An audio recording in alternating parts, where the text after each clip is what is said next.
Good evening. How you all doing? Back with script notes. And as always, joining me for today's script notes, it's Navian. How you doing, Navian? Doing okay. How are you? How is chat? How are our guests? How's everybody? Well, our guests will come to. Chat, take a moment, but I'm sure that they're doing great. Let us know. Me, I'm fine. Doing okay. But there's a pretty crucial word that you said in there, Navian, which is guests.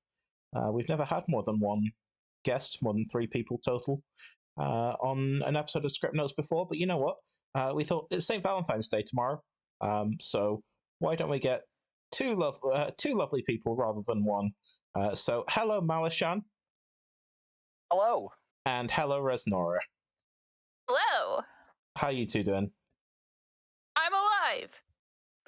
That's I'm doing pretty well. If you hear squealing over the course of this this podcast, don't be afraid. Don't be alarmed. That is just a dog. How's he doing? He's being quiet for now, so I think that's good. It's a good sign. Lovely. So yeah, we're going to be talking about "Love You to Death," which is the first time that we've ever had more than one person with us before. But it's not the first time we've spoken about a script that was designed by more than one person. I don't know if they're still up. They should be. But you can go back and watch our two previous attempts to communally build a script that Navian and I had for Monk, and along with Avery, Coffee Laced with Cyanide. Two scripts that we both had a hand in building communally. I'm pretty sure they're both on YouTube. Yeah, you can go check. Do you remember? Do you happen to know if they're on YouTube, Navian? No. Okay, that's fine. Well, yeah. I wouldn't ask me about what's on YouTube. I will never have any idea. No, that's fine. It's my responsibility. They should be, but yeah. But yeah, this is the first one that we've got that neither of us had a hand in. But you know, we'll come to talking about the script later. First things first. Malashaan and Reznora. You two have been playing Clock Tower for a while now. How exactly did you find the game between you? Tell us about yourselves. Okay, well, so I think like a lot of people, we got into Clock Tower from No Rules Barred, and we got into No Rules Barred because we are wrestling fans. Okay. Particularly Reznora. Well, you watched it a lot when you were younger. Yeah, it's true. I kind of stopped watching it and then started again.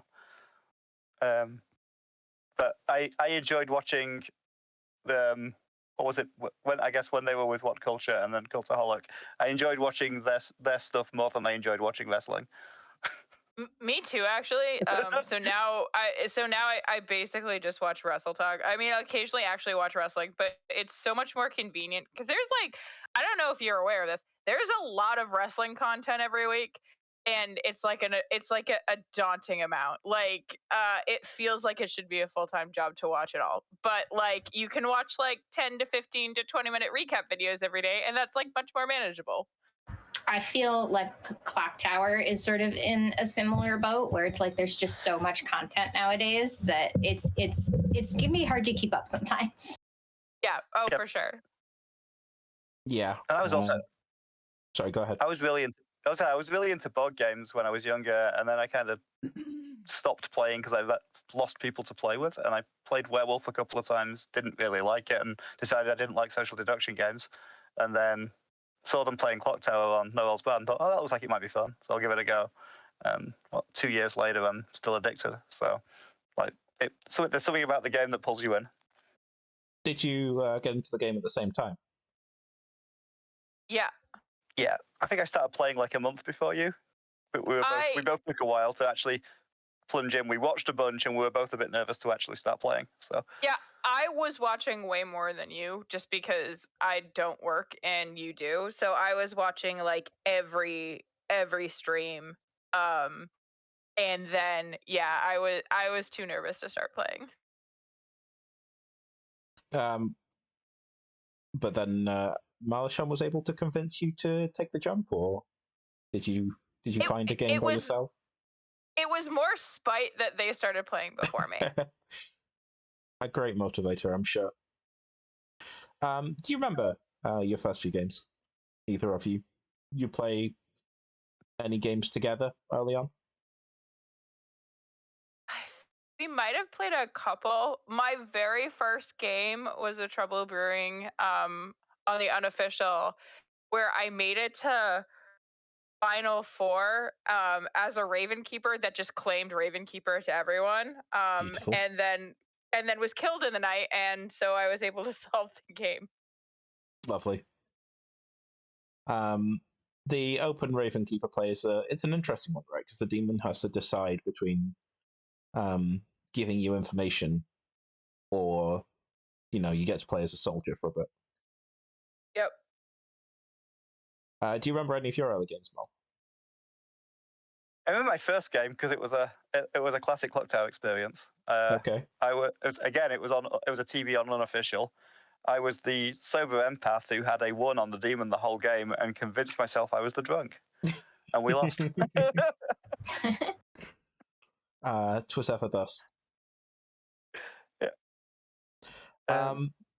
Yeah. From there, you played the other base scripts, and I don't know if you've seen any of our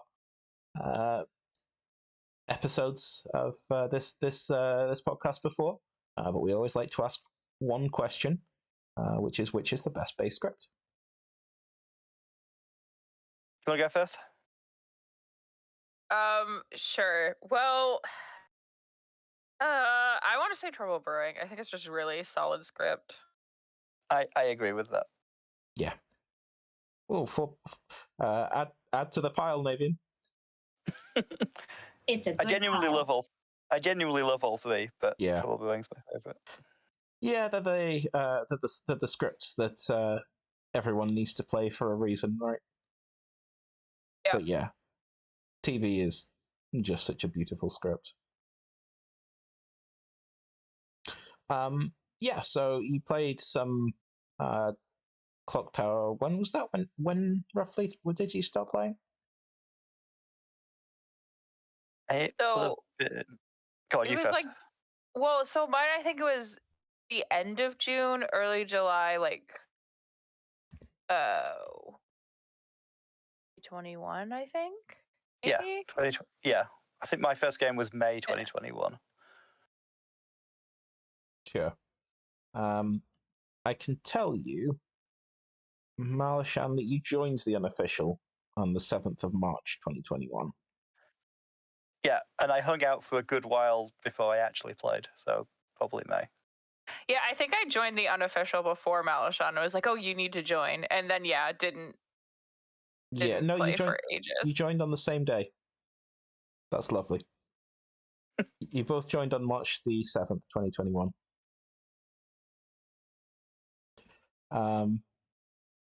Yeah. I think there's a fair few people that join the unofficial and just sit about for a while, don't actually throw themselves into a game. I know a lot of people are like that. But yeah, you threw yourselves into games, and you got into Clock Tower. And yeah, here we are. The rest, as they say, is history. A bonus story for Navian is that I think about my 7th or my 8th game is I went to the unofficial and they just started a game, and there was a game, I forget who it was. It wasn't Navian, but there was a message from someone in looking for games saying like, "Oh, we're about to start a game on another server and we need players."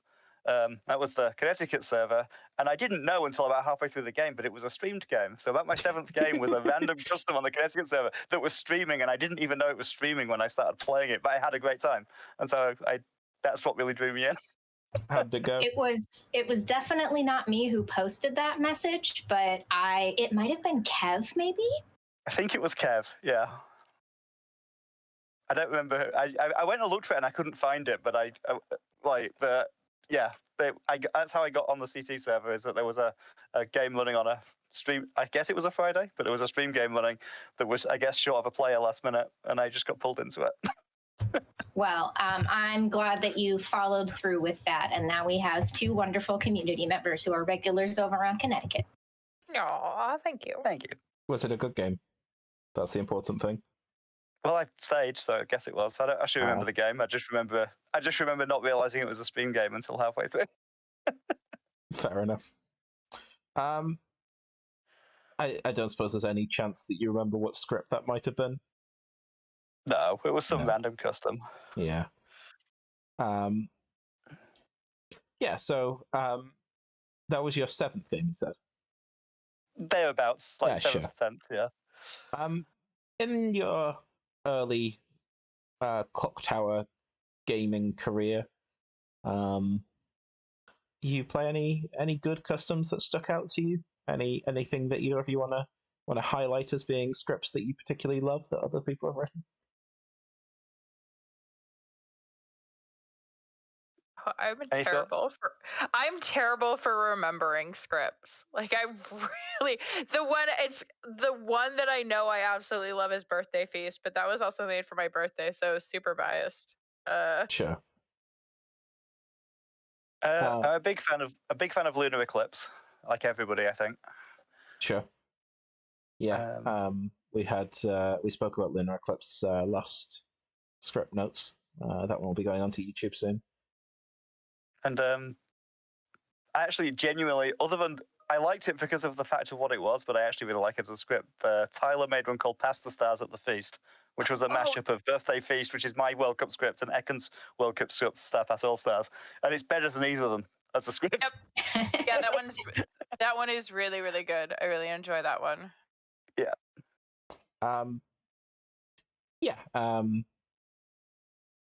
Have you two got much experience building your own scripts before? Mal's built a ton.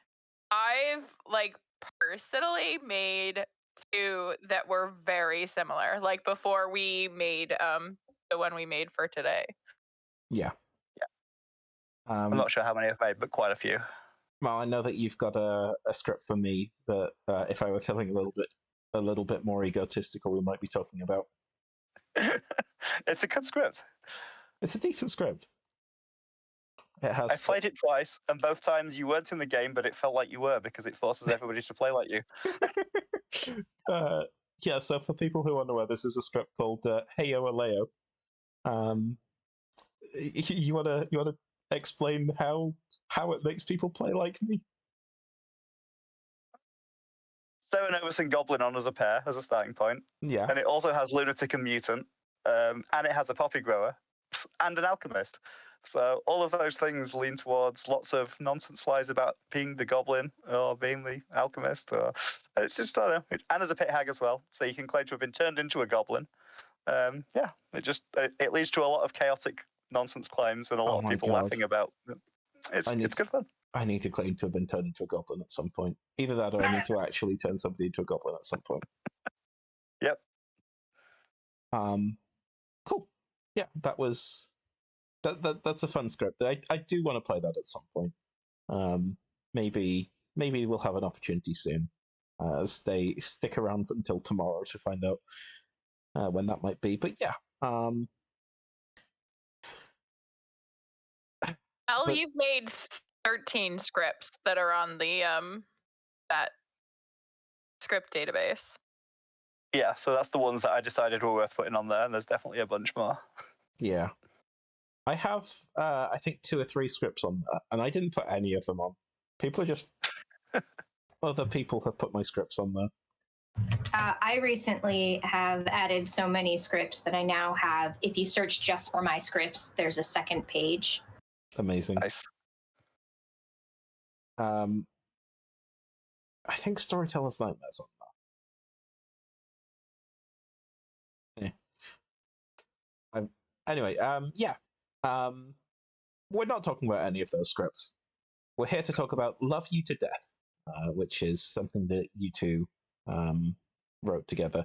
And I think I might know the answer to this one, but what prompted you to write this script? Mal, you can take that.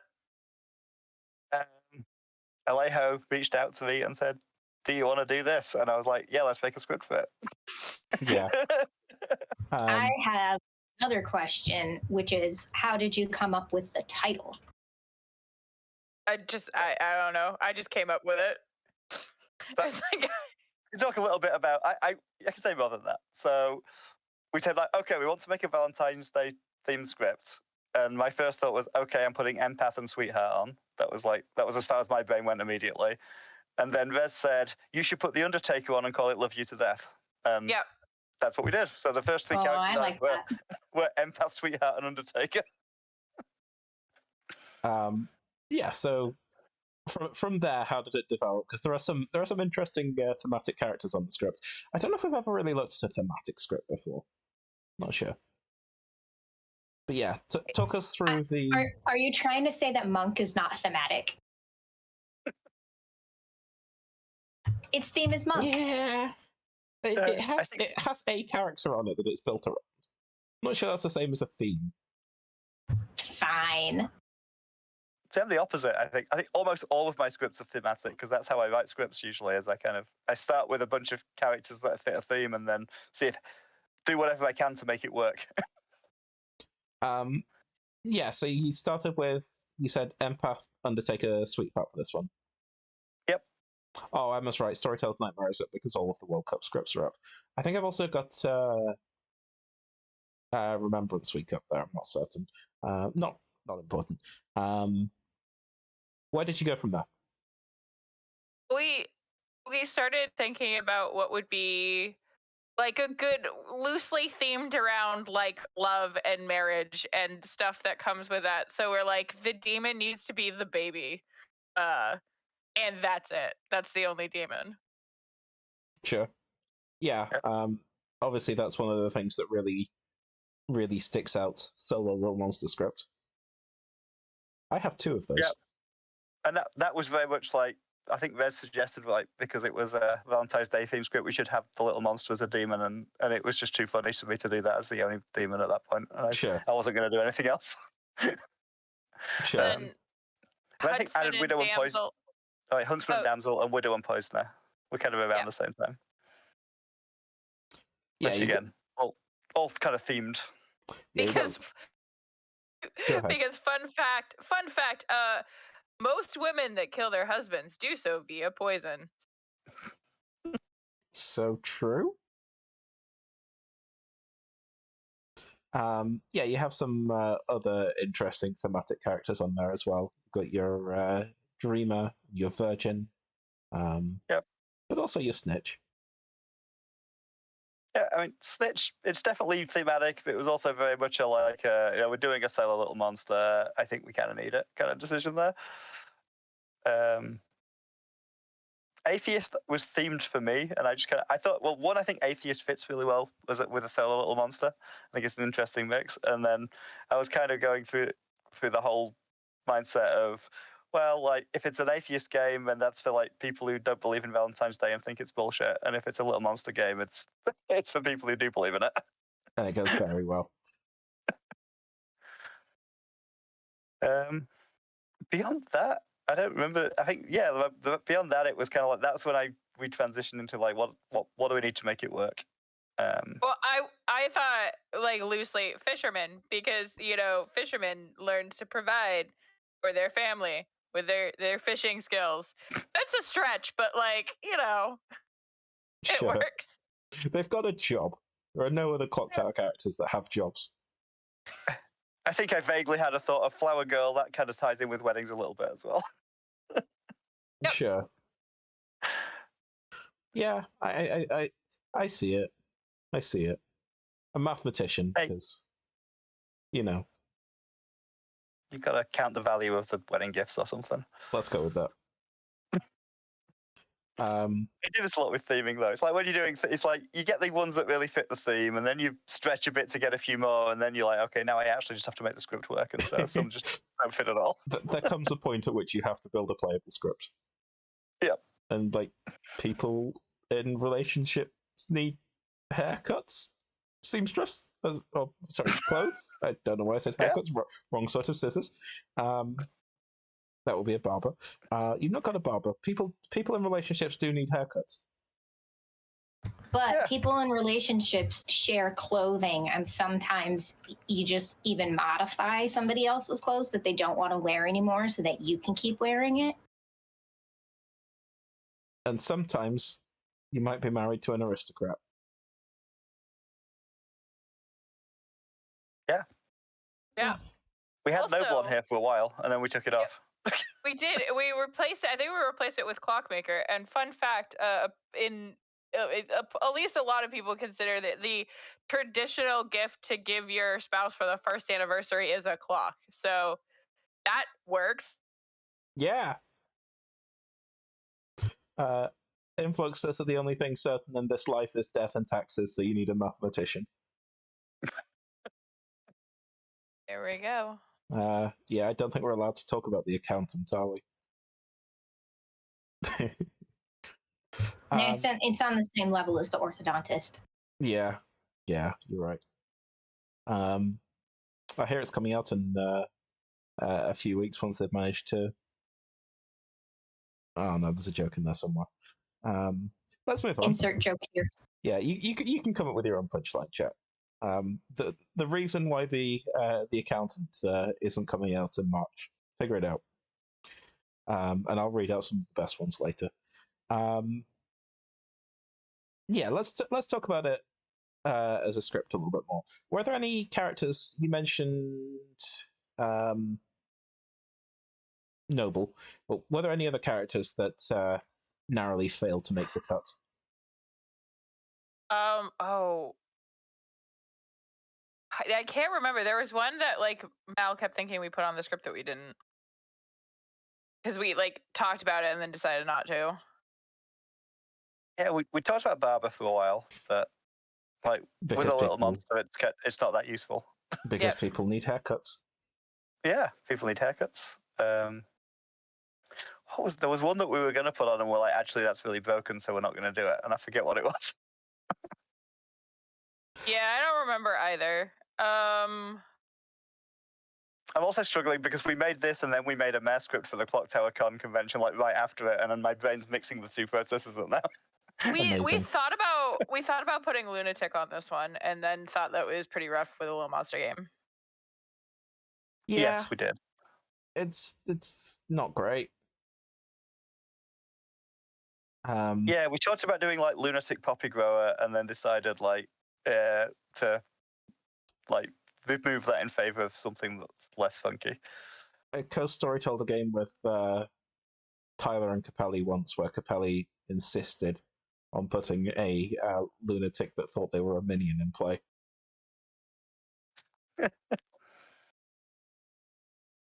That was a weird game. But yeah, sorry. We spent a long time because we wanted 5 outsiders, so it's like if the Baron's in play, it doesn't just like in a two base 2, it doesn't just like hard confirm if Drunk's in play or not. If no one's claiming it, so we want kind of a 5th option, and we thought a long time about that and settled on Moonchild eventually, but we struggled with that one a lot. Yeah, I mean, you've got the. We can actually talk about the script as is a little bit now. You've got the damsel, so if you've got a Snitch, a Sweetheart, Moonchild all claiming, and you trust them all, for whatever reason, you still don't know whether it's a drunk or a damsel, right? There's going to be one more good player giving unreliable information, but you're not sure who or why. Yep. And that's I think that's I kind of because there isn't that much. The only outsider modification is the Baron. Yeah. So like, it's pretty confirmable of there's either 2 or 4 or 1 or 3 or whatever. Yeah. I mean, Baron and 1 or 2 hidden outsiders is a good combination, I think. I mean, that's Yeah, kind of for how sure. trouble brewing kind of works. Yeah, trouble brewing does occasionally have that issue where it's a base 2 and everyone's convinced it's a baron, and it just like hard confirms the outsiders, and there's a drunk. Yeah. I think that having the 5th outsider and a damsel kind of removes a bit of that hard confirmation of that there's a drunk out there. I mean, that just means that people need to bluff outsiders more. Yeah, which is always fun. Absolutely. But yeah, excuse me. That's your outsiders here.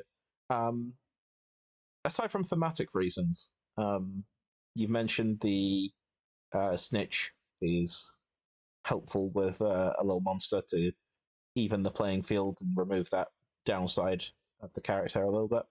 But what was you thinking with Moonchild?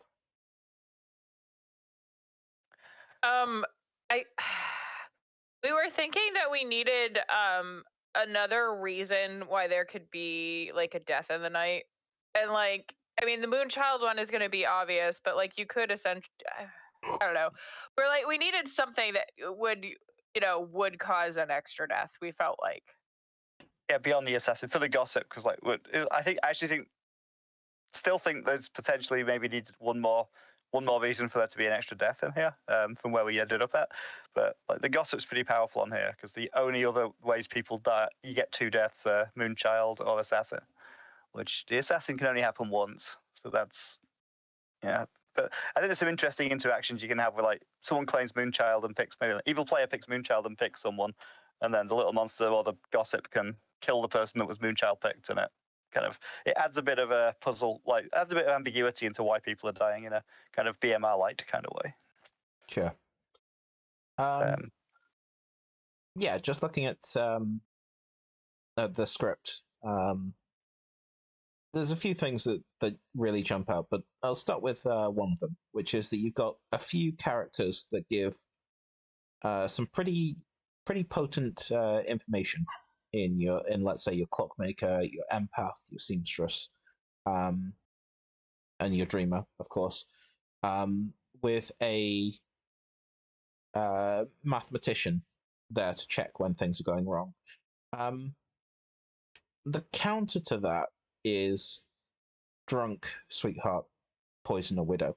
Does that feel like a good balance to you? Do you feel like either side would be favored given the info to misinfo ratio there?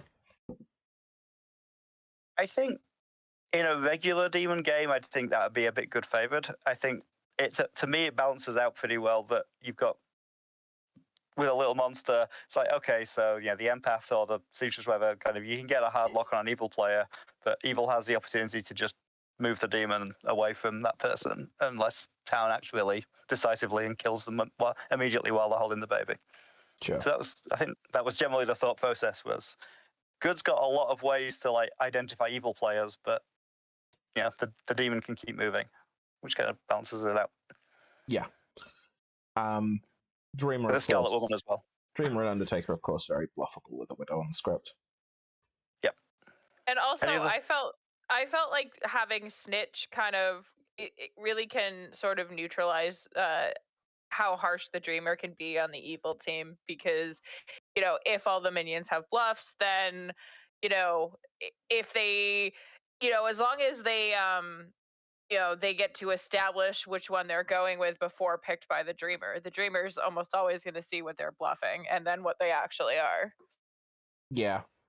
I think there's pros and cons to Little Monster Dreamer compared to other demons. Like on the one hand, as you say, if the Dreamer picks a minion on the first night, the storyteller has no idea what to show. Just anything that's not in play, I guess, and hope for the best. Maybe a drunk. We've lost res. There we go. Yeah, maybe you give a drunk. Maybe you give a damsel, something like that. Or maybe you just take a stab at it and hope for the best. Whereas the upside, of course, is that the Dreamer picking the demon on the first night doesn't necessarily end the game, because you're just like, oh, I've been caught. Guess I'm never holding the baby again. Yeah. And yeah, just kind of hope for the best. You can indeed show atheist and see what happens. Yeah. Yeah. I suppose atheist has its own inbuilt misinformation, but that's a question for another time. Yeah, how do you feel about Flower Girl with Monster? Because the Flower Girl is always retrospective, whereas like a lot of people say that Fortune Teller is quite weak against the Little Monster, but like at least it has a chance in the late game to be like, oh, one of those two players is holding the baby right now, whereas Flower Girl can't really do that. How do you feel about that as a parent? I don't know. I feel like the Flower Girl can, if the good team's able to start to narrow down who they think the evil team might be, it does sort of help them track where Little Monster's been. And if they can track where Little Monster's been, it might help them try to like narrow down where it's gonna go. Yeah, I think the reason I liked that idea is I think it's an interesting way of, it kind of repurposes the Flower Girl to be a bit more like a town crier in some ways. In that, yeah, you can find evil players, especially when you combine it with like the mathematician, for example, who can confirm it's good info or not. You can find evil players, but not necessarily just like isolate the demon. Because I've sometimes think the Flower Girl I've played games where the Flower Girls felt overpowered, where like just like by either bad luck or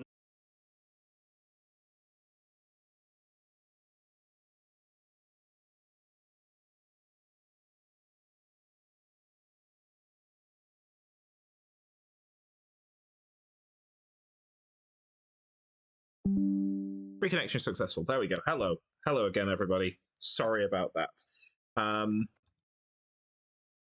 Yeah, just want to quickly just repeat what you just said, Mo. Yeah, I was saying, I think on a Little Monster script, a Flower Girl kind of becomes a evil detector rather than a demon detector, which it definitely makes it weaker, but in combination with the other roles on script and the fact that it's always good for town to execute minions in a Little Monster game, I think it's an interesting interaction and still a valuable character. Sure.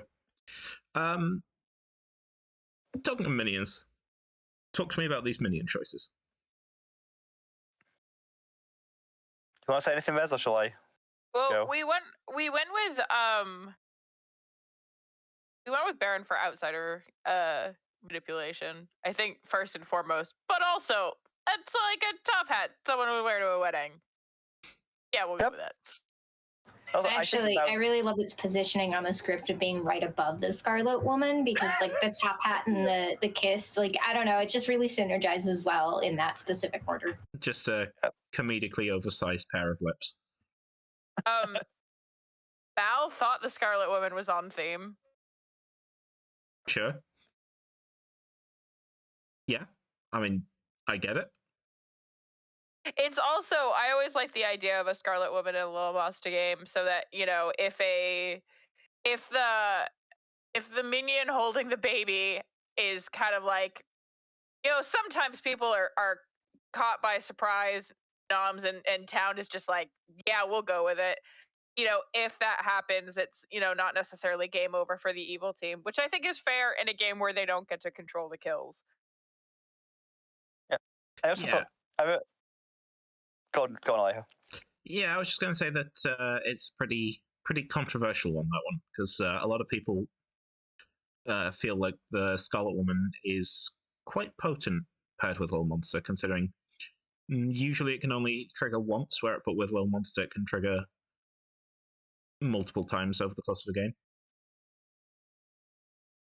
I mean, I think that can be counteracted by a storyteller, though. Like, if the storyteller feels that it's getting a little overboard, you do have license to some of the time kill an evil in the night if you need to. If for balance reasons, like that Scarlet Woman is just overly dominating, if they're ever not holding the baby, you get that option, Yeah.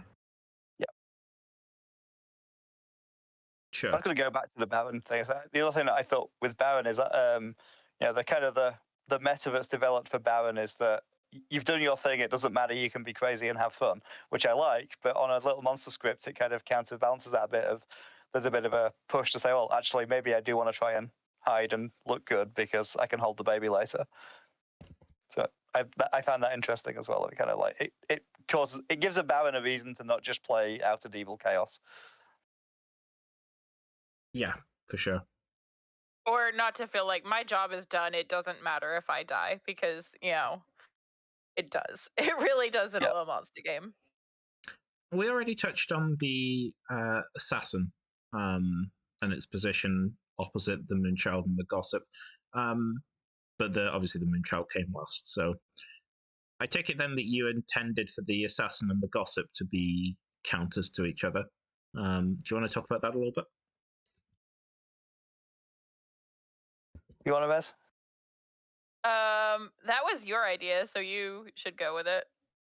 Yeah, it was partly theming. I think we were having a bit of a like Romeo and Juliet theme, and like the poisoner kind of kicked in with like poison and the knife, and I don't know, it felt a little bit like it sort of fitted into the theme in a weird way. And then so we wanted to have a gossip in because the gossip definitely fits the theme, and you need something to at least give evil, like if there's 2 deaths in a night, evil needs to be able to have a reason why the gossip isn't true, point to it. And also if if the little monster, if there's no death for some reason, is that true on here? No, that's the other script. Ignore that. Yeah. It's also, you can use the assassin, if the gossip gossips something that's, not true, but the evil team's like, oh no, we should make that look true. Then the assassin can just, fire off their kill, and a gossip will think, oh, that was correct.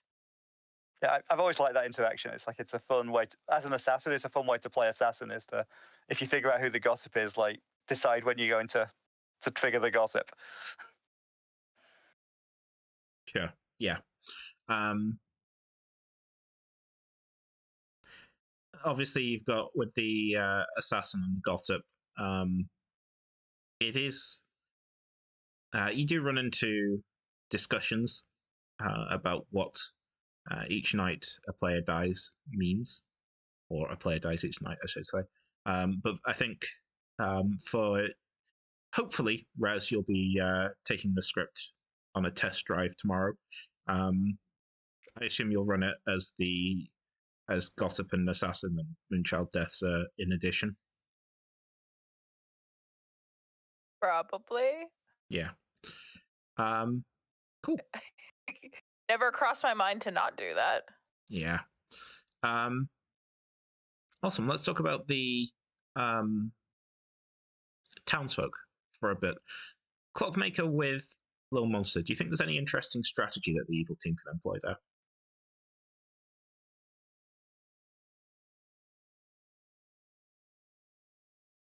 As do you want to say something? Like for example, the would you be if you see that you're the Little Monster and there's a Clockmaker on the script, would you be more inclined to give it to the minion that sat further away from the other 2, for example, or one of the 2 that sat close together? How would you feel about that as an evil team?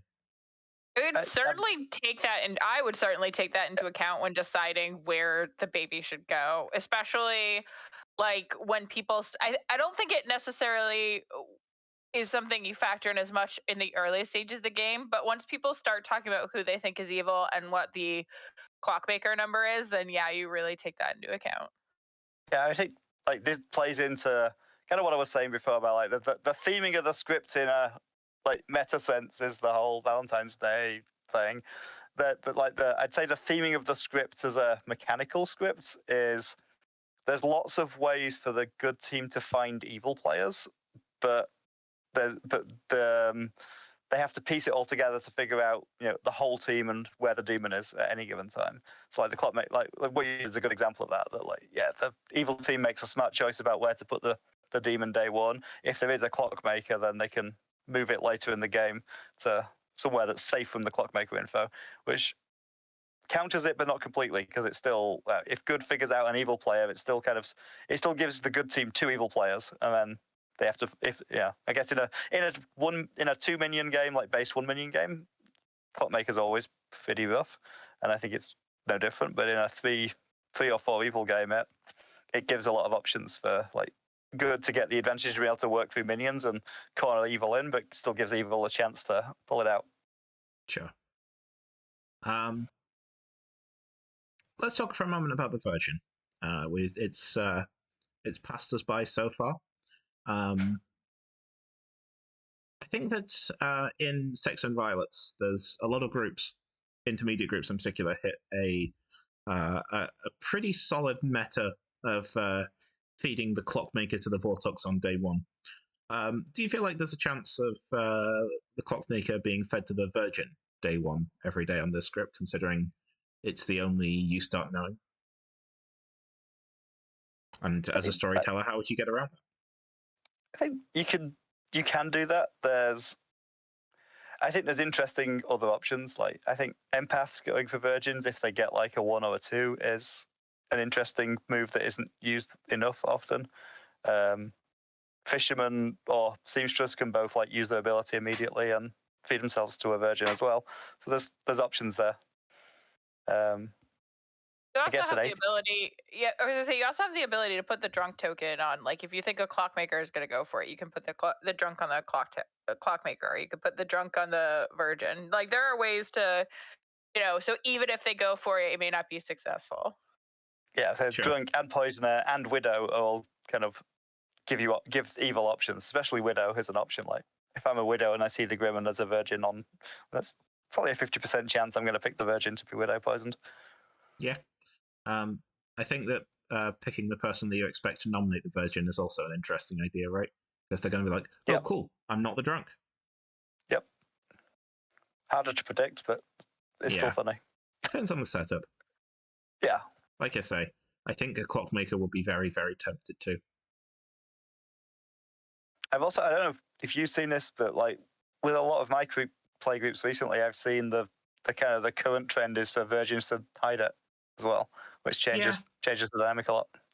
Yeah, I've seen that a couple of times recently. It's always encouraging to see people treating characters differently. I've got a few more things, but I want to see if Nadine, if you've got anything that you want to bring up at this point. Not particularly. Okay, that's fine. In which case, let's talk a little bit about the drunk. Which characters do you think which townsfolk do you think make for interesting drunks here? I always think making the Virgin drunk is very interesting because it adds the element of like, who's the reason it malfunctioned, or is somebody evil? That's like a pretty, like, I would say that's more of a vanilla one. The more Sorry, go on. I thought you'd finish. I was say my more devious side is drunking the atheist. Of course. I was going to bring that up. I really like Drunk Philosopher because I think it adds a lot of interesting, like, especially if the Philo picks a role that's in play. You have that whole dynamic of the Philo and whoever they are drunking in quotes having to figure out that the Philo's the drunk, not the person who thinks they're drunk by the Philo. Yeah. I've played some really interesting games like that where, like, whether the philosopher's an evil bluff or drunk or poisoned, I've had some really interesting games where I've had to figure out that this person's telling me I'm philo drunk, but I'm not. And then when you figure it out, it's like okay, so am I not philo drunk because the philo's drunk or poisoned, or because they're evil? And so there's a lot of dynamic, like social dynamics there that are really interesting. I also like going with ones that people think are less likely to be drunk. So like on a script like this where you have empath, dreamer, undertaker, flower girl, like really strong roles that people might think are more likely to be drunk, like going with something like seamstress or fisherman, like people who are, or gossip, people who are less likely to think that they're going to be picked by the storyteller to be drunk because of what role they have. Huntsman with no damsel is also fun. Yeah, that's another one. If evil picks up on it and evil successfully bluffs damsel, that's a really fun one. Why have you given me damsel as a snitch buff? I already know. Oh. Yeah, I like doing that occasionally where you use the bluffs that you might give a player to sort of hint more at something specifically. Like, yes, I know you already know that maybe this isn't in play, but I'm trying to tell you something else by showing you that as well. Yeah. Yeah. especially the Snitch bluffs. I think that's like where you can give it to like one of the minions, so that it's like I sometimes have demons when you do that feel a bit like you've like done them a disservice because they only get 3 bluffs and one of them is like something they already knew and it was just a signal of something. But if it's like if you just give it to one minion and the others get something else, then that's kind of lessened. I mean, that's an interesting one, right? Because I suppose this is something else we can talk about, but there are times as a storyteller when you don't want to give the evil team too much information with the snitch bluff. So as a minion, you might be sat there thinking, is the storyteller trying to tell me something by telling me there's not a damsel in play? Or are they just trying to reduce the information that I have for balance reasons? Like, would it give me too much information to tell me that there's another character not in play? Yeah. And that's an interesting decision that you can make. And speaking of which, let's talk about that. The Snitch in a larger game, 12 plus, 11 plus players, let's say. The Snitch can absolutely devastate the good team if it's not handled properly with a damsel on the script. It can, if you give out 9 unique bluffs, you can leave the damsel with absolutely nowhere to hide. What do you think is the right balance for sort of that little bit of interplay? I think generally, the exception aside that I just said, I think generally my preference is to give the same snitch bluffs to the minions anyway. To be honest, I think it gets closer to the kind of closer to the dynamic. If it, like for the VJ, it can get really if like the evil team knows every role that's not in play, even without a damsel, it can allow them to pretty easily figure out okay who's lying, and once they figured out who's lying, you can make pretty reasoned choices about okay that person's saying they're this, and I know that's not in play, so like they're someone I want to push on or not. I mean, it's again like for a poisoner, for example, like you can kind of infer pretty often if someone's claiming to be a seamstress and you know seamstress is not in play or whatever, then they're probably a good poison target. Or the other way, if like they're claiming to be the Undertaker and the Undertaker's not in play, maybe they're not that worth your time. I would probably lean more towards like having 2 that everybody gets, and then each minion gets like for their third get something different. So that way, like you lessen the chance of that, you know, in like a 3 evil game that all 3 are going to come out and, you know, say the same role on day 1. Because I think if they know, if the good team knows this little monster, they'll be looking more at things like that, especially on scripts where there's not any madness. So there's, I mean, less likely that somebody's gonna, you know, get into double claims and not be able to wiggle out of them. So like, you know, that there's at least a chance for them to all hit on something different. So yeah, I'd go with 2 that are the same for everyone and then 1 that's different. Yeah. Nathan, any thoughts? Yeah, I think that's definitely, you know, definitely something that you need to think about there with regards to the snitch buffs is like how much information do you want to give evil? Is there a damsel? Because it's even more devastating when you're giving too much with a damsel. So having a little bit of overlap definitely can be useful there. So maybe between like say 3 minions, you give them somewhere between 3 to 5 bluffs between them. And then they have to do this sort of, you know, at least a little bit of working together near the start of the game to sort of sort out who's taking what bluff so that they don't end up in, you know, a triple claim. Yeah. Okay. Malashaan, just to rewind a little bit, you were talking about the philosopher. And I think an interesting question whenever there's a philosopher on script is to look at it and go, is there a dominant thing that I can do here? Is there a character that is clearly the best choice for the professor? And I think there's 2 or 3 that stand a little bit ahead of other options potentially. But I'm curious to hear your thoughts on that one. There's one massive elephant in that particular room, one mammoth-sized elephant that you might want to address. But yeah, what are your thoughts? Are you thinking about Philo Atheist? Yeah, I am a little bit, yeah. I mean, I think so. I was like, I think philo atheist is kind of funny because you can go philo atheist, but once you've got the atheist ability, the storyteller can break the rules. Yep. So the storyteller, I would not be opposed if someone went philo atheist to being like, okay, I'm going to break the rules, and you are now drunk or something until they die. Sure. But yeah, I think there's, but also in the right group, I can also see that like going philo atheist and going for it and not just thinking you're evil, could be a fun gaming experience for the right group as well. So I'd play that by ear with the group. But yeah, I didn't think about that when we were making it. But in terms of like traditional characters, I think Philo Empath is super powerful. I really like that. Philo Dream is a classic. Philo Undertaker, I think, is pretty good. Philo Damsel is funny if you want to have the minions pick the wrong damsel. Those are probably the ones I would go with. Philo Virgin, maybe, if you really want to confirm somebody. Philo Damsel is a very brave choice on a Widow script. Yes. Although if you haven't heard a Widow's Call, if there's no Widow Call claim, then maybe. Hope they've not self-poisoned. Yeah.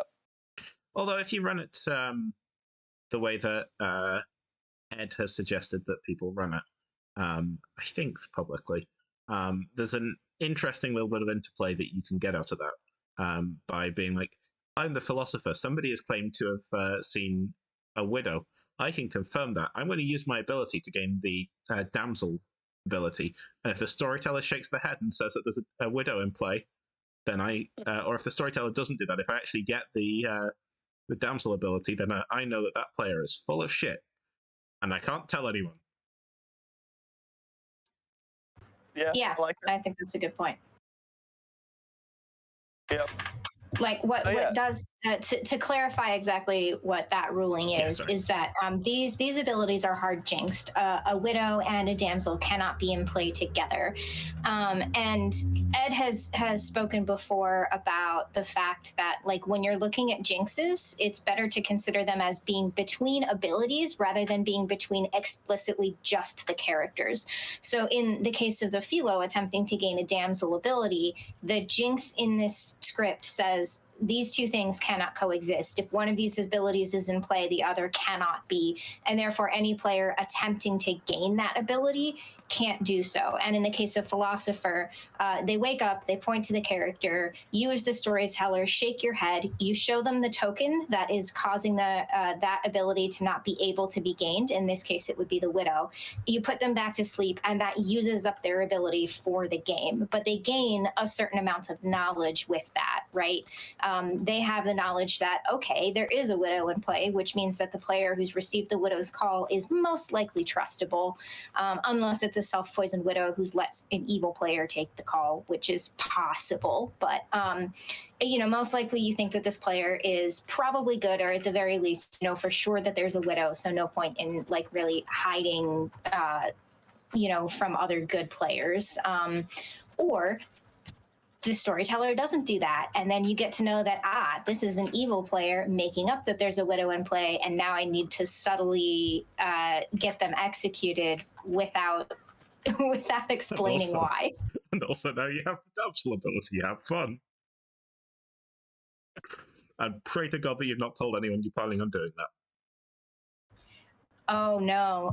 Flying Ludicolo is right. Those minions would actually learn on day 2 that there's a damsel in play now, which means that you can't even come out as philosopher if you're thinking of doing that, because if you come out as philosopher at all, they're going to know exactly who the damsel is. Wow. Happily, there's no way for a widow to come into or out of play on this script. So you can't have a damsel be put into play after the widow has been deleted because it already knew who the philosopher was. But this is all weird and not sensible play, but you could absolutely do if you wanted to. You could also philosopher into the drunk and drunk the drunk if you want. Doesn't do anything, but you could. Yep. I'm not sure. Like, that's almost a worse play than Philoing Damsel for its own reasons, I've done it. I have Philoed into the drunk once. It didn't have any effect on the game because obviously and also because the game ended on day one because we accidentally executed the demon by random. But it was funny. Yeah, but to get back to the original question, there's a lot of abilities on here that I think in the right circumstances would be great picks. If you are the philo and you find that like a seamstress used their ability day one, philo seamstress isn't that bad because you can create a confirmation chain, and that's always extremely useful. Absolutely.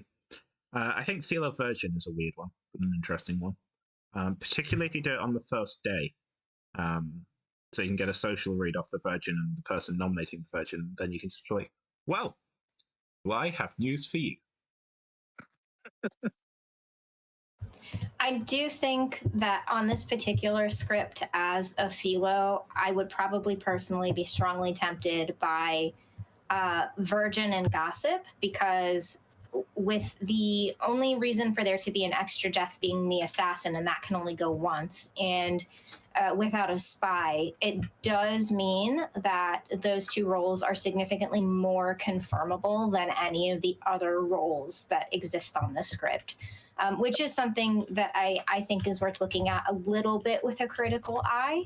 I do understand Virgin in particular for theming reasons why it's on there. So, I'm not going to knock it too hard because it is a themed script. But, that is something that is worth keeping in mind is, how often are you going to see philos going for the I can hard confirm myself. Like if you go philo gossip, you just gossip something explicitly true 2 days in a row, which in smaller games is going to be a little harder to do. In larger games where you have enough players to soak up that extra death is, I think, a really strong play.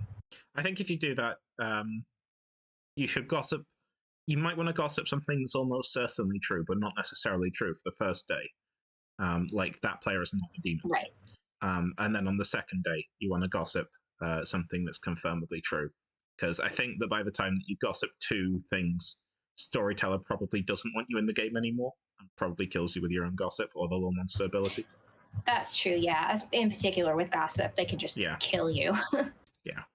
It's interesting as well, like with Widow and Poisoner on the script, like I feel there's a good Widow target, and if you suddenly start gossiping things that seem like they're if somebody socially reads you that, that's a philo gossip or just a real gossip, gossip who's gossiping a true statement is a really good poison target. Yeah, for sure. But then they accidentally try to confirm themselves and fail because they gossip that they're the gossip.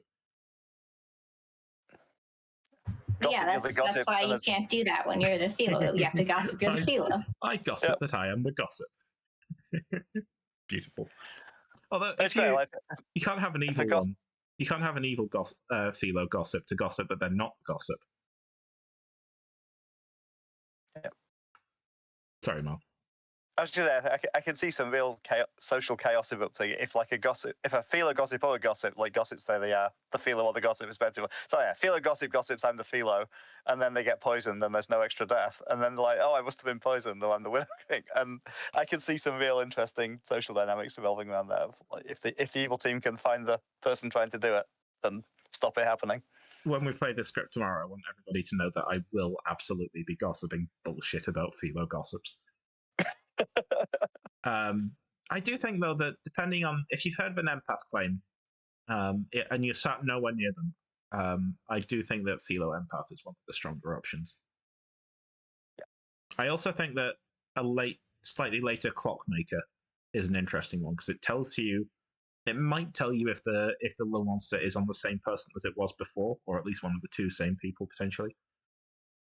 Yep. Yeah, I think that's definitely something worth considering on a little monster script with Clockmaker is if you wait, maybe 2 or 3 days, hopefully you might still be alive and you think maybe you've already killed 1 evil, then you can go to Clockmaker and try to use that number to figure out whether, which of the evils you killed and therefore where the other ones could be. Yeah. Or just if they're moving it around. Yeah, like a 3 evil game. If town executes one of the minions and says like Undertaker confirms it, and then the clockmaker, you go philo clockmaker and get a different number, then that should tell you pretty much who the 3 evils are. Pretty close to it. Yeah. He gives you which is hard to pull off, but I can see it happening. If the exact right circumstances happen, it could happen. Yeah. I will say, if I'm ever running this script, and anybody who's listening to this is the widow, go ahead and pick the Undertaker, and I will show them the atheist every day. That's a promise. Yeah, let's talk about the Undertaker for a while. It was one of your first characters on the script. What do you think it works interestingly with here?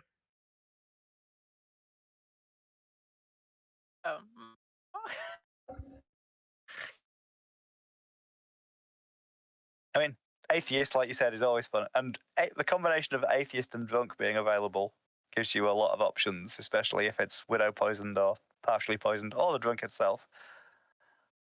Yeah, it's an interesting one because if it is an atheist game, you're the storyteller, and you execute the atheist on day one. They've publicly claimed atheist and so on, and they are in fact the atheist. At that point, you've got a pretty big decision to make. Do you show the drunk token? Or do you show the Baron token? Or do you say fuck it and show the atheist token? What do you do there? That's a really interesting Baron, you could show any minion. You could, but like the Baron, I think is the one that's the most likely to be like, nah, I'll get myself executed on day one. You could show any minion, of course, but like just as an example. That's why I think that's okay. I don't want to call that a too predictable move, but that is somewhat predictable that the Baron, even a little monster, if they're not holding it, they're going to be the most throwaway minion, and so they're the most likely to do it. Minions, I am begging you, even if you're a strong minion and you have a great ability, throw yourself away some of the time. People will sit there and be like, I don't think insert minion rolled here would bluff insert bluff here. I've literally heard people say it, and it throws so much chaos into the game when it turns out there's information pointing to you being a particularly like important or useful minion ability that would generally want to stay around, but you've done something like bluffed virgin or atheist. Please do it. Sure. I might show widow. Absolutely, but just as an example, widow. Like, do you go down the line of the atheist is the drunk, or do you go down the line of this is an evil play, or do you just show the atheist token? I think they're all valid options. I'd change it up. The reason I say I might go widow sometimes is that I think I can see Undertakers taking that as a read that they're not getting good info, but they're widow poisoned. I've heard people make connections like that before, and I think that's an interesting connection. Go ahead, Rez. I was gonna say, I think it depends on like, you know, what you've, as a storyteller, probably what you've observed people saying day one. Like I think you could do some real crazy shit. You could show them. It would be fun to show them the damsel. Just create chaos that way. Sure. Yeah. I think that's one of the most interesting things that one of the most fun things that I've done with atheist drunk on a script is just execute the atheist. It wasn't an Undertaker, it was a cannibal. But they executed the atheist. I woke the cannibal and I gave them the 2. Like, well, you're poisoned, or you're the drunk, or you're the atheist. Have fun. You get a 2.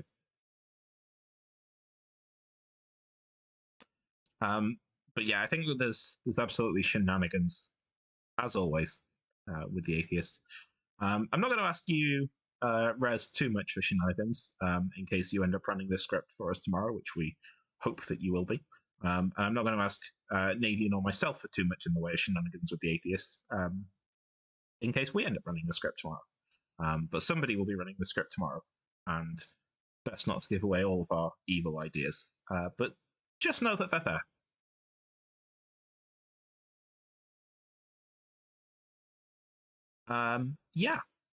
What else have we got to talk about here?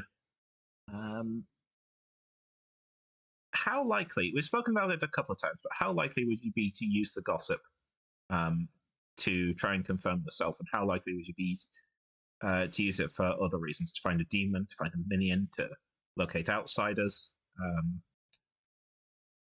what do you think, Nadine? Since you're the one who floated the idea of feeling into the gossip.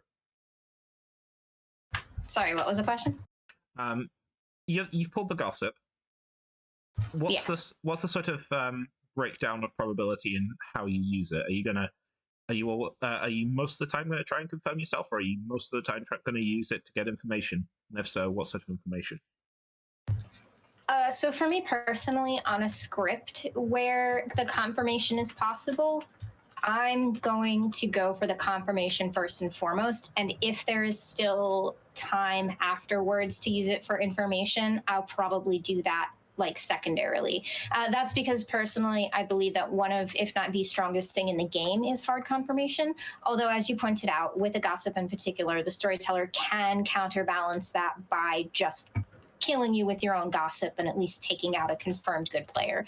So it's maybe not quite as strong as some other things, but it's probably what I personally would go for most of the time. But it's definitely just going to depend on my mood. I will decide on a whim, depending on how I'm feeling in the game, what to gossip and whether I'm going to go for the confirmation first or whether I'm going to try to use it to get information first. Is a sort of like a quote unquote intended use case of the gossip, Rez? No? I think so. I think either way is valid. I think I'd go the other way. I'd lean towards like using it to get info, and maybe if I survived a couple of days, test on myself. Like they will just look at I am the gossip to prove that I am actually the gossip. But I think my thinking is often if you're going for gossip, if you have 2 nights in a row with 2 deaths, then you're pretty much hard confirmed anyway. So yeah, I'd probably take a punt on trying to get info, but either way is valid. Yeah. Okay. Let's talk about the mathematician just for a moment, because we love maths. What have we got that can mess with a mathematician? We've got the widow and the poisoner for the evil team. And then for the good team, I think it's just the sweetheart, unless I'm missing anything. And the drunk itself, if it's no, the drunk. No, the I drunk see what you mean. itself. Okay, I see what you mean. Yeah, cause specific. Yeah, sorry. Yep, I see what you mean. Philosopher. Philosopher. Yeah, you're right. How do you feel about that as being a balance of characters? Because 4 is a decent number. Yeah, I think when we were talking about it, a big driver of it was the philosopher. So, it's kind of it's an interesting little counterpoint to if evil decides to bluff philosopher, like to say that someone is drunk, the mathematician can pick that up. That was and then yeah, like I say, it's like there's enough other things in there that it's not certain. Yeah. That I suppose that the mathematician then comes into an answer of the why am I not philo drunk question that you were asking earlier. Obviously, it can't detect the difference between an evil player bluffing philo and a drunk philo, but it can detect the difference between an evil player bluffing philo and a poisoned philo, for example. Yeah. Yeah, I think widow and drunk between them work quite interestingly with mathematician because one of them pings it and the other doesn't. Yep. And I've played so many games where both are in play and people are just constantly saying, I'm either widow poisoned or drunk and I don't know which. Yeah. And that at least gives you some way to solve that. Well, now we've got our dear friend, the mathematician, come to help us out. Yeah, cool. Do we have anything else that we've not really spoken about so far that anybody wants to bring up? I'll be interested to see how it actually runs because this is very much a theme first, like try to make it work and run a few tests kind of script. I'm sure after I've seen it played a couple of times, I'll have some tweaks. Most likely around the gossip. I'll see how it runs, but like we already talked about the fact that gossip's potentially overpowered here. Yeah, I think like the one thing to keep in mind around those kinds of things is like, okay, sure, gossip can be counterplayed slightly by assassin, but not every game is going to have an assassin in it. Like gossip can be counterplayed a little bit by either a poisoner or maybe a widow, but again, not every game is necessarily going to have one or both or whatever of those in it. Like what happens with a gossip looking at a barren Scarlet Woman game where you just have a sober healthy gossip, like those are the things that I think are when you're looking at roles that can confirm themselves like that. Same with Virgin here again, but that's I find Virgin more noticeably thematic than gossip. Anyway, what you need to look at with those are sort of like, yes, there's some limited counterplays here from the evil team, but like what happens when none of those are in play? Like, how does that feel? How much control does the ST have over like sort of reining some of that in? Those are sort of like the extreme cases of like setup stuff that are probably the ones that are going to need the most like scrutiny. Sure. I think Lil Monster actually helps with that because the ST always has the ability to just say, okay, no more gossips. If you get that kind of setup where the gossip's super powerful, they've confirmed themselves, it's like, okay, we're going to get rid of the gossip now. Yeah, I definitely agree that Lil Monster helps there quite a bit. Yeah. Let's touch again on a couple of other characters. The empath. It's not got anything to mess with it, aside from the aforementioned misinformation. There's no misregistration, no spy, no recluse. But if it gets put near a minion, then and the evil team learn about that, then I guess that baby is not going anywhere near that minion again, anywhere near that empath again. If the evil team can do anything about it, then not, and the empath isn't just sat between the two evil players, in which case happens, I guess. How do you feel about that as a balance? Let's go to Navian, because I know you're a big recluse empath combo fan. Yeah, sure. I mean, there are other things on here that can mess with that even without a recluse, right? There is a widow, there is a poisoner, there is the drunk. So there are a few different ways that it, like, something like an empath might think that their number is wrong. I do love recluse, and I do think that recluse would in general work pretty well on this script. So if you want to consider replacing something, consider a recluse. Yeah. Aiming. Yeah, have you got anything to add to that? You've both spoken about the empath already. I just think it's also, if an evil player sat next to the empath is able to like successfully bluff that they're the atheist, right? Then it's like, you can convince somebody that they're getting false information because the storyteller is just lying to them because it's part of your ability. I wouldn't undersell that like possibility for the evil team. Sure. I think I also like the potential double bluff of giving the baby to the minion who's next to the empath, like day 5, and being like, no, there's no way that I've got the baby because there's an empath 1 on me. I think that's interesting. Yeah, there's definitely some mind games you could play there. No, I don't care that you're the Scarlet Woman. What are you going to do about it?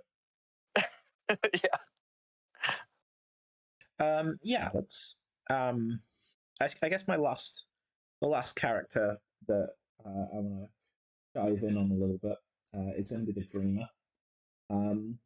We had a game. Okay, no. Let me back up on that one and ask you how you feel about the Dreamer with these outsiders, in particular the damsel and the drunk, that either have to or like to stay hidden. How do you feel about those combinations? Thoughts, Fez? I mean, sometimes, like, I think sometimes it's nice for the damsel to have been dreamt, and if they trust the dreamer, be like, there's the kind of like relief that comes from being like, okay, there's someone on the good team who knows who I am and can like help me get executed, or like help keep my cover, sort of thing. So that's not necessarily something that I think people should shy away from. Like, I think it's I don't know. Maybe it's just I'm just always really super stressed out when I'm the damsel, and would love to have something like that happen, to feel like, oh, like, you know, I'm not alone. Um, but I've also seen with the drunk, a dreamer dreaming somebody and seeing the drunk token. I've seen a lot of times dreamers just assume that they're the drunk, and that's why they saw the token. And so, it's the back and forth of which player is drunk is always really interesting. Yeah, Agree with all of that. I guess a dreamer seeing a drunk gives you the classic TV librarian situation, but with a little bit more interplay around the dreamer and its future or previous picks. We had a game, of course, the Tyran that you played in Navian, where a dreamer found the damsel very quickly, quite recently, and ended up accidentally telling a figure what has killed Minion, that what they dreamt. I think there's things to be said about the dreamer, the damsel having an ally, but in that case, it was taken out of their hands. I don't know if that's like Clock Tower is not a single player game, so maybe that's not necessarily a bad thing. But yeah, I don't know what you think about that one. Yeah, I mean, I think it's something that a dreamer seeing a damsel, like, they have to be really careful with that information. I agree, it helps give the damsel an ally, but a dreamer has to be very, very careful about what they do with that information. But also, if they're outed as a dreamer, they also need to be careful about, like, what it is that they're saying or not saying, right? Because if they're giving out their dreamer info willingly and freely about, their first 3 nights worth of dreams, and then all of a sudden they're like, yeah, I chose a player last night, but I'm not going to say what I saw, like, if they've named who the player is, maybe you're just sort of subtly giving away that you just saw a damsel in that player. So maybe you need to not confirm who it is that you saw, but by saying who you had dreamt previously, you've already narrowed it down. So, like, yeah, I think dreamer on a damsel script does need to be very careful about exactly what, when, and to whom they are revealing literally anything, but especially if they see a damsel. Yeah, for sure. Cool. Is there anything that we've missed that anybody wants to bring up at this point? I think so. I'm looking forward to seeing how it plays out. My general experience with scripts is that I look at them and analyze them and see, like, oh, this might not work and this might not work, and then I play them and they usually work. Yeah, no, I actually quite like this one. I don't think there's any huge issues with it, like I've seen in quite a lot of scripts that got whipped up in a few days over a theme. Like this looks like a really, really good playable script, and I also look forward to seeing how it plays out. I think that's the hard part for me. Like, I feel like going from, at least for me, going to reasonably good playable scripts is pretty easy. It's that extra step to great script that takes hours and hours of work. Absolutely, yeah. I think I'd probably take away the 3 bonus kill characters, just to. I get what they're there for, but just to see what we can do without them. See if the script still holds together. I'm not entirely sure what I'd replace them with. I think that'd be that's the most likely change I would make after playtesting it a couple of times. Sure. Figure out a replacement for those 3. I do think that... So since we're getting into this topic, I do have a question. Like, so when we went over Flower Girl, you were saying that, Flower Girl on the script can sort of act like a slightly less powerful townscrier, right? Like it helps you find evil, but not in the way that it would normally. So like, why go for a flower girl over a just straight up having a townscrier? And that was a theme choice, wasn't it? Partly a theme choice, and partly I think the vote tracking is more interesting than nomination tracking. Like my general experience of playing like Flower Girl and Town Crier scripts is Evil tends to be pretty good at coordinating around who nominates to kind of keep the Town Crier information like ambiguous.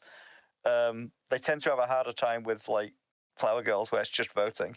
It's a lot more common that everybody else just votes and they have to jump on it or the nomination. So I think the Flower Girls are more interesting interaction, but I think basing it on votes is more interesting than basing it on nominations.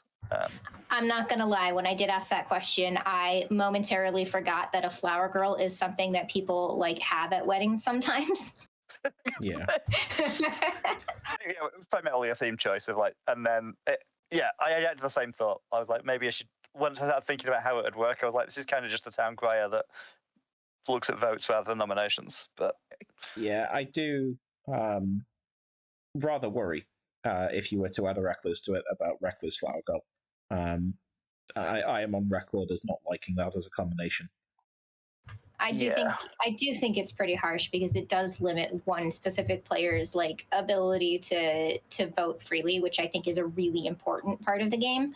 Yeah. So that is something to definitely look at. Like I think it's less harsh with Town Crier because you can generally get somebody else to nominate for you if you really need to, but voting is a lot more difficult to manage to that kind of thing. So yeah, I do think that is definitely worth considering if we were looking at replacing any of the outsiders. That Flower Girl, although there are several things here that do work interestingly with Recluse, Flower Girl is not very great. I also think that if you were to add a spy for the other side of the empath misinformation, you then run into questions of if the spy is holding the little monster, then can that register as a no to the flower girl? And that's a very tricky one that can really go either way, I think.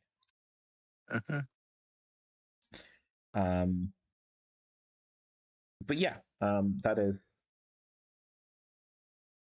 I think, most of what we want to talk about. We've done this at quite a pace today. Yeah. I know the last thing I'll say about is the other thing that interests me about this is this was like we set ourselves a challenge that was new for me pretty early of like doing both Little Monster and Atheist are both things I've never put on a script before. And they're both things I'm not. Little Monster I don't particularly like. Atheist I'm kind of take it or leave it on. So like that was part of the challenge as well, is like making a script that was deviating from my usual course of what I like to do. I like them. I mean, you had a great Atheist game over Christmas. Wow, it was so much fun. Oh yeah, I've had really great Atheist games and I enjoy them. It's just like I like them as changes from the norm rather than like playing them all the time. So they're not high up my list of characters to put on scripts normally. Yeah, I think that a common thing that Atheist and Little Monster have in common is that if you are playing in a game where one of or both of those maybe, or whatever, not both, but like if one of those is in play or even just on the script, like you kind of really have to trust your storyteller to be able to run those well. I think that's a shared thing between those two roles, right? Like Atheist is I think they both also share like why it takes a lot of trust is that they share this sort of like they're easy to run on the surface, you know. Atheist is you can do whatever you want, and Lil Monster is you can kill whoever you want as the storyteller, and that can sometimes look like it's easier to run than it actually is. So you know you can end up with storytellers who maybe don't quite yet have the like enough experience to sort of look at those roles and make the difficult decisions and make good difficult decisions, because there's so much that feeds into what decisions you're making for both of those characters. But they're tricky because, you know, they look like they'd be easy to run, but they're actually not. And so trusting your storyteller is, I think, really quite helpful for feeling comfortable in scripts with those roles on. Agreed. Yeah. Fortunately, for our players, they're going to have either they're probably going to have either Reznora or Navian tomorrow to run their game. Unfortunately, they might have me. So, you know, some you win, some you lose. Res, do you have anything that you want to add that we've not spoken about at all? Not really covered on the script? Nah, I don't think so. Fair enough. I think Navian, we've covered everything. Navian, anything? I mean, we sort of briefly went over Moonchild, and, you know, it being like one of the very few extra death reasons. I'm wondering where that one comes from thematically. Kinky shit. Add Fair the lycanthrope to go with it.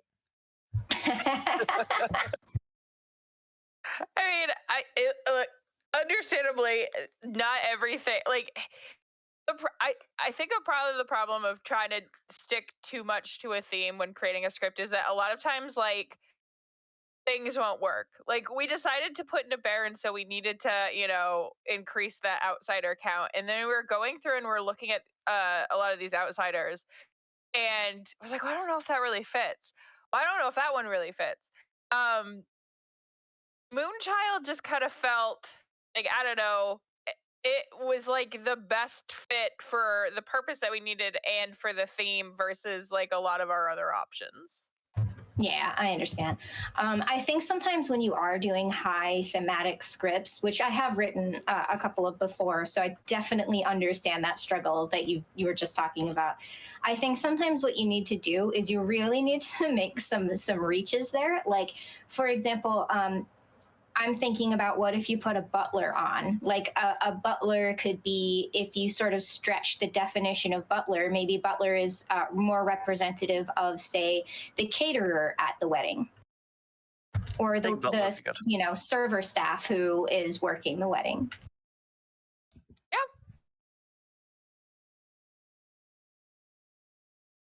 Oh, yeah, we've got a comment in chat. Saint can go with a theme for like Saint Valentine. Yeah. Yep. We should just put Saint on. Saint works. I kind of just want to make that change. Yeah, I mean, if you want to make a change or two before tomorrow, feel free. Feel free to go away and discuss it. But this is the script that we will be running tomorrow for our first game. Yeah, it's nice to have. You know, we've had some high-profile scripts that have been around for years in the last couple of months that have taken us as long as this entire episode has been to just go through the revisions, not even talk about the balance. So it's nice to have something that's that we just need to talk about the actual script for once. Go back to basics a little. Yeah, it's fun to do as well. Like I genuinely just enjoy sitting down and like putting scripts together and being able to do it with Rez, which we tend not to do them together very often. I tend to just do them on my own. It was a nice change as well. Yeah, well, yeah, you literally will often come upstairs from the basement like, oh, I made another script. Oh, like, oh. And sometimes you get distracted. Like, you're supposed to make a script based off of me, because like you've made one for Leo and you've made one for Navian and you've made one for Avery and for Jackie, but you haven't actually done one for me yet. Amazing. And then you got sidetracked and came up with Clocky Horror Picture Show. That's true, I did. I'm sorry, Rez, you're just less important than us. I know my place. Yeah. I mean, I occasionally do that, but I at least have a reason to send them to Navian, because sometimes we run them. But sometimes I just ping them with scripts, just like thoughts. True. Yeah. Sometimes you show me the things that are cursed on purpose, which we get to have a laugh at because I love things that are cursed on purpose. What was the last cursed on purpose thing I sent you? Oh, was it- I have no idea. Was it the Recluse's home script? Yes, that's what it was. Resmal, have you seen the Recluse's home script? I built a script where the Recluse is not the most balanced script ever, but it fits perfectly thematically. I don't think I've seen it. Let me see if I can find it. Do you happen to have it, Minion? It would be in our DMs, so I don't think I'd be able to find it any faster than you would. I might have it saved so that I can put it on stream. I do. Okay. This script is a script called The Recluse's Home script that I wrote. Like I said, it's not the most balanced script ever, but it just works perfectly for the Recluse thematically, I think. There it is. I'll put it in game chat so you two can see it. It is currently on stream. I'm so proud of it.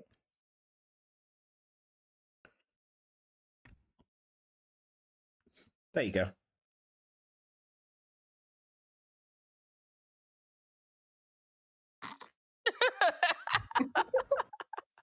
Fantastic. I don't know what compelled me. Sometimes I just write. I just do this. Yeah, so that's a script that I wrote. We should play that sometime. Anyway.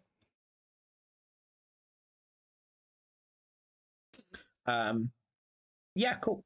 So we'll start to wrap things up then. With the first question that I always like to ask, which is, Res, Mal, you... Okay, which of you wants to answer this question first? I want to volunteer.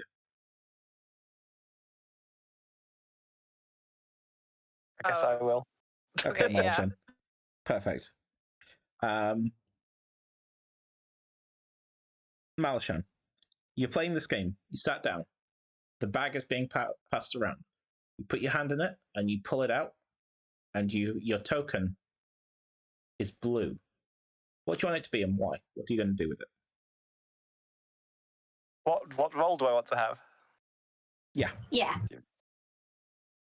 Do I have? I suppose I have to give the expected answer. I want it to be the savant, and I want to actually get good info for once because I normally don't.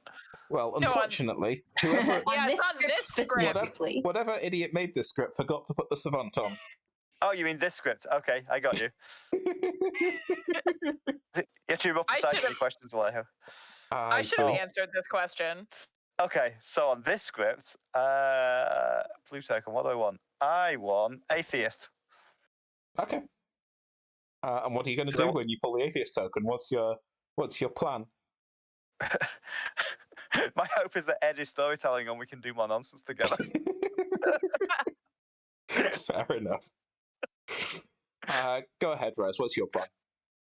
Oh, I would say seamstress because I really like the ability to just like use it immediately and then be able to possibly pass it on to a philo. But if you get like, usually if you use it immediately and you get a yes, like who you can, you reasonably can assume you can trust the two people you got. If you got a no, then you've already found like an evil player. Yeah, absolutely. Nevian, what are your thoughts? Well, I haven't been an atheist before, so I would definitely be really interested in pulling the atheist token. I think my first thought in an atheist drunk script is let me keep it quiet for a couple of days, because if you don't come out as an atheist, then the evil team, if you are actually the drunk, the evil team might think that there isn't one in play at all. Like, even as a token, they might think there's not even a drunk atheist. So you can try to maybe catch an evil out that way and figure out if you're the drunk. And once I sort of have figured that out, I'd probably just, eventually you just out, right? So. Sure. I do enjoy pulling damsel, not gonna lie. But I always say outsiders. Well, I always say outsiders, so I'll pick a townsfolk, so I'll pick a townsfolk, so I'll pick a townsfolk. I think I'm a big fan of the mathematician. It's got a few interesting things to track. But I don't think that you can really go wrong with the philosopher here. It's got a lot of ways to go. And with the interaction with the mathematician. I think that's that there are options for the philosopher here. Okay, we'll start with Rez this time. Same question, but this time the token that you've picked is red. What are you doing? For fuck's sake. That is my initial response is, oh, for fuck's sake. Because and I would probably hope, yeah, I would probably want to be the Baron, because I liked what Mel said about, like, you've essentially, your work is done, right? But so there's less pressure on you to keep up the act, because, like, it's not like you're the poisoner or the widow who, like, really, are kind of crucial to keep alive as long as possible as far as abilities go. But, like, you also have to be, because it's a little monster game, you still have to participate and try. But it feels like there's less pressure. And man, when I'm evil, I want, like, the least amount of pressure possible. Sure. Mal, same question. Poisoner's always a fun one, and poisoning Reznora. Fair enough, I guess. I'm gonna be worried about dinner tonight, aren't I? Nathan? It's got to be poisoner. Of course, it's got to be poisoner. Yeah, of course, it's got to be poisoner. I think I want the blade. Give me the knife. So I can stab your vial of poison. We'd be on the same team. Yeah, but we wouldn't, though, would we? One of us will be the lunatic. I don't care if it's not on the script. It's an atheist. That's great. Okay. Yeah. So we've had plenty of opportunity to talk about the script now. Mal, Rez, what are you thinking about? What are you thinking about it? You like it? What are the things that you will change about it? Talk us through your thoughts for the future. I like it. I think there definitely some tweaks can be made, but also considering that we made the script yesterday and did it after Mal got home from a lengthy layover in an airport, it's like it's not like we spent a lot of time thinking about this and, like, perfecting it. So there's always improvement. I think we'll change some stuff. Sure. Yeah, I'm pretty happy with it overall. I think I'd like to see how the gossip plays out in practice and to decide if it actually needs to be nerfed or taken off. But beyond that, I think it's thematically interesting and it should work pretty well. And that's the dog, the aforementioned dog, just to bookend the stream. So true. Something set them off. I don't know what it was, but something set them off. Well, that's a cute little Easter egg for everyone who stuck with us for this whole podcast.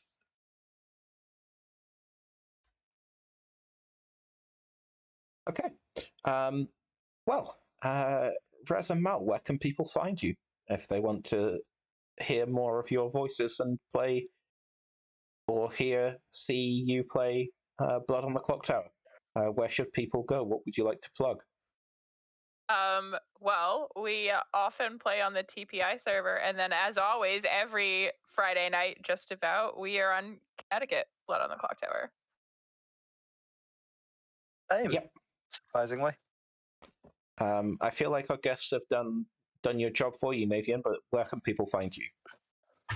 You'll never guess. It's here, and also the Connecticut Blood on the Clock Tower. It is here. It is once again here. You are going to be returned to us, sent back from the goose heavens to annoy the hell out of me. It definitely was not heaven. Oh, I'm coming up from the depths of goosey hell. The second most evil goose. It's true. But yeah, Nadine is back tomorrow for some Blood on the Clock Tower for the first time this year, I think. I don't know. I don't know how time works. I think the first time this year. I think your first week off was the first week of this year or the last week of last year. Not entirely certain, but I think so. We have missed you, but we have you back. You are back with me for our Saint Valentine's Day special, so that'll be fun. And yeah, we hope to see all of you there. If you're watching this live as it's going out on Twitch, if you're watching it back, then you've already missed the game. Sorry. When it's on YouTube, because it will not be on YouTube before the game. But you know, there will be a game this Tuesday, probably, if you're watching this later, because we have games almost every Tuesday. We have games almost every Sunday. Although there actually, once again, probably won't be games this Sunday. There might be one set of games this Sunday, but probably not. We'll see. We'll see. What else do we have coming up? We also have a new series starting this Friday, which is going to be featuring Navian here, as well as Jojo, Avery, and Rob Gamble, close friends of the channel. So that should be fun. We have an announcement, I think, that we're probably going to make tomorrow, and another one that we're probably going to make on Friday. We've got so many things coming up. But yeah, they're both very exciting. We'll be back again 2 weeks today for another script notes, probably at a much earlier time. There will be more details on that as we get close. We have a very exciting special guest for that one, hopefully. We're just finalizing some of the details at the moment, but it should be well worth a watch. I'm expecting that we'll give you some details on that one this Friday, but yeah, that should be fun. This has been Script Notes with me and Navian. Have a great week. Thank you once again, Rez, Malashaan, Navian, and everybody who tuned in or watched this back. Have a great week. We will see you all very soon. Good night. Bye.